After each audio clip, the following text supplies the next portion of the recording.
By the end of the video, you'll understand how to use rational root theorem or rational zero theorem to find all possible zeros when lead coefficient is 1, when lead coefficient is not 1, and how to use it for factoring.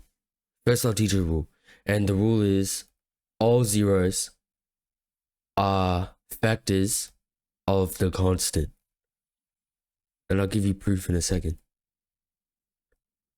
So here, let's take a function, a polynomial, and let's say it's x minus 2, x minus 3, and x plus 4.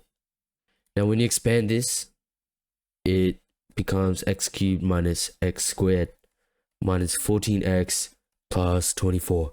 And if you notice suddenly, all the zeros, which is 2, 3, and minus 4, from here, if you learn null factor law when doing quadratics, you'll know this.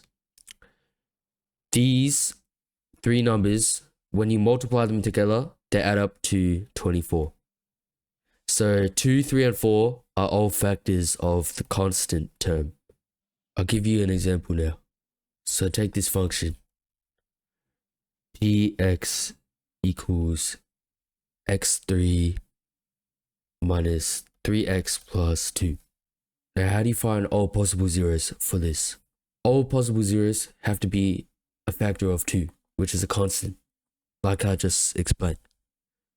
So let's look at the factors of 2. 1, 2, minus 1, minus 2. So these are possible rational zeros of this function. And now here's how you check it. Here's how you check which ones are actually the real zeros. You just plug it.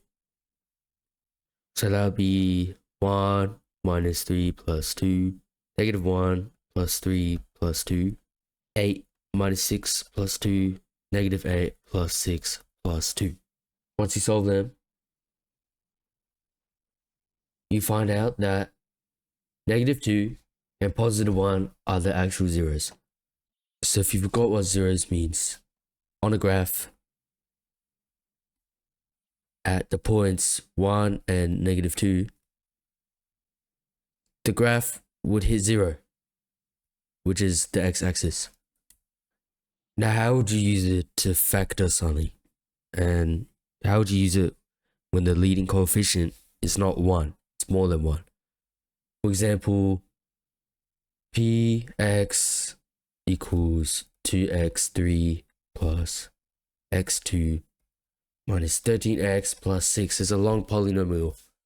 Well, what the rational root theorem says is the zeros of a polynomial are equal to factor of the constant, which here is 6, divided by factor of the lead coefficient, which here you see is 2.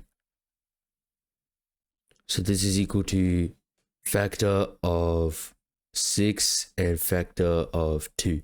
And when you go through all the factors possible for these two numbers, which I'm not going to do here because that's annoying, I'll just steal it from my notes.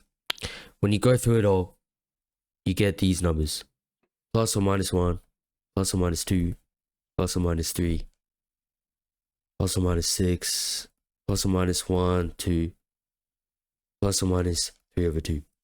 Now, if you wanted to test whether these were true or not, you could test it with synthetic division or long division. Both work. But when you have a long list, synthetic division is usually faster. Okay, so here's a summary of the method. List all possible zeros. Test with division or plugging in. And then repeat until you complete the list. If you want practice problems for what I covered today, they're in my Discord, they're in the description.